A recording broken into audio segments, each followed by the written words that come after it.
आज यातनं एक संदेश निश्चितपणे जातोय की या देशामध्ये महिमा मंडन होईल तर ते छत्रपती शिवरायांच्या मंदिराचं होईल, औरंगजेबाच्या कबरीचं होणार नाही।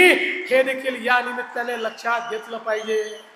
आज हे ठीक आहे, खरं म्हणजे त्या औरंग्याची कबर कशाला हवी, परंतु आपल्याला देखील कल्पना आहे की एएसआय ने त्याला 50 वर्षापूर्वी संरक्षित म्हणून अशा प्रकारचं त्या ठिकाणी स्थळ म्हणून घोषित केलेलं आहे आणि म्हणून त्याचं संरक्षण देखील करायची जबाबदारी ही राज्य सरकारवर आणि केंद्र सरकारवर येऊन पडलेली आहे।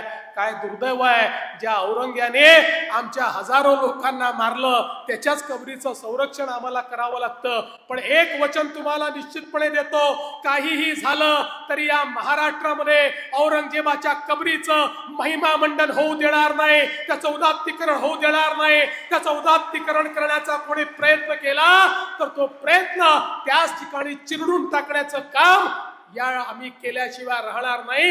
हे वचन छत्रपती शिवरायांच्या या मंदिराच्या समोर आपल्या सर्वांना मी देतो। पुण्याच्या पूर्व भागातील 1938 पासून ग्राहकांना गुणवत्ता व सेवेची हमी असलेले अग्रवाल स्वीट्स म्हणजे नुसती परंपरा नाही तर चोखंदळ खवयांसाठी मेजवानी आहे। स्वर्गीय मुन्नालाल अग्रवाल यांच्या प्रदीर्घ वारसा सांभाळत अग्रवाल कुटुंबियांनी स्वीट्समध्ये ग्राहकांची गरज ओळखून अस्सल तुपातील पदार्थ आणि तत्पर सेवेचा वारसा जपत फूड क्षेत्रात नावलौकिक मिळवला आहे। हडपसर, गाडीतळ व आकाशवाणी रविदर्शन येथील अग्रवाल स्वीट्सच्या शाखेला नक्की